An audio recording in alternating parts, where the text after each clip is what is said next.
শ্ৰীমন্ত শংকৰ হৰি ভকত জানা তেনেকৈ তাহান্ত বিনাৰে নাৰী নাই আমাৰ মই বৰ্তমান উপস্থিত আছো যোৰহাটৰ গছপুৰীয়াৰ কাছৰ গঁড়ালত মই বৰ্তমান উপস্থিত আছো আৰু কাছৰ গঁড়ালৰ সমস্ত লোক আৰু সমস্ত অঞ্চল আজি এসপ্তাহলৈ অৰ্থাৎ এসপ্তাহলৈ ভক্তিৰ ৰসত ভৰি গৈছে বুলি ক'ব লাগিব কাৰণ ইয়াৰ ৰাইজৰ সহযোগত চনতে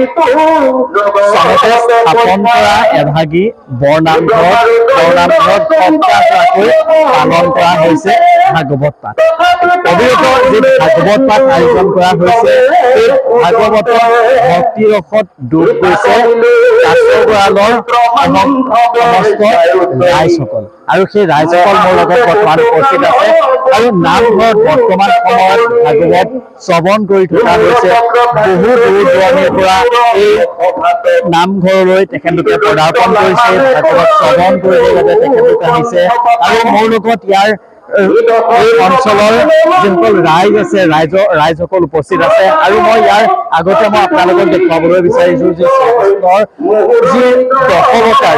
দশৱতাৰ যি তেওঁ ধাৰণ কৰিছিলে সেই দশৱতাৰৰ যি অংশসমূহ আছে যি চৰিত্ৰসমূহ আছে সেই চৰিত্ৰসমূহ অৱতাৰ ধাৰণ কৰিছিলে কুৰ্ম অৱতাৰ নৰসিংহ অৱতাৰ আৰু সকলো এনেদৰে নৰসিংহ বামন পৰশুৰাম হলিৰাম বৰাক শ্ৰীৰাম বুদ্ধ আৰু কল্কি অৱতাৰ যি ধাৰণ কৰিছিলে সেই ধাৰণ কৰা প্ৰত্যেকটো ৰূপ তেখেতলোকে বৰ্ণনা কৰিবলৈ চেষ্টা কৰিছে আৰু আমি এই মহাপুৰুষীয়াৰ যি সৃষ্টি যি ভাওনা থাকি আমাৰ শেষৰ দিনাখন ভাগৱতৰ স্থানীয় ৰাইজৰ সকলো ৰাইজৰ সহযোগিতা কামনা কৰা হৈছে পৰিলক্ষিত হৈছে সেইসকল স্থানীয় ৰাইজ আছে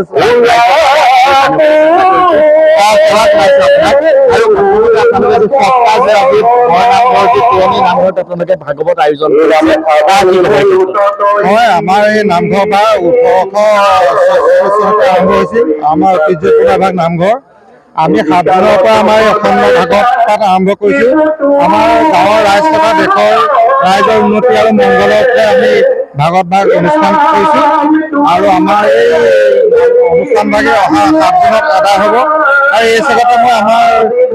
যিসকল ভক্তসকল ৰাইজসকল আমাৰ মৎস্য অৱতাৰ ভাওনা হ'ব এই চেগতে মই তেখেতসকলক কুৰ্ম অৱতাৰ হ'ব কুৰ্ম অৱতাৰ ভাওনা প্ৰদৰ্শন হ'ব মই এই চেগতে সকলো ভক্তসকলক নিমন্ত্ৰণ জনাইছোঁ আৰু আপোনালোকৰ চেনেলটোলৈ মই এই চেগতে ৰাইজে উল্লেখ কৰিছে যে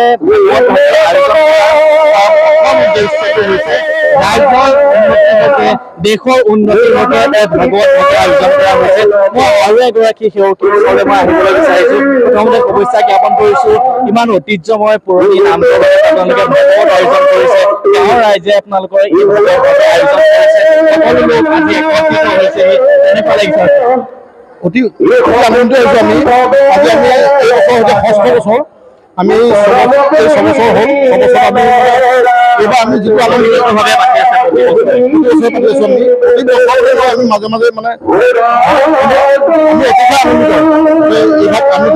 কৰিবলৈ পাইছোঁ ভগৱানৰ ওচৰত সেৱা জনাইছোঁ তাই গোটেই অঞ্চলটোতে আমাৰ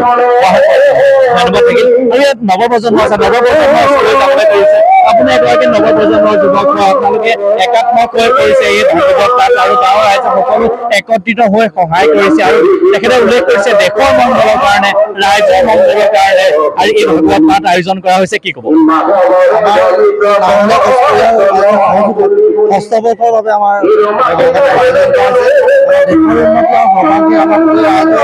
সকলোৰে ৰাইজৰ উন্নতিৰ হকে আমি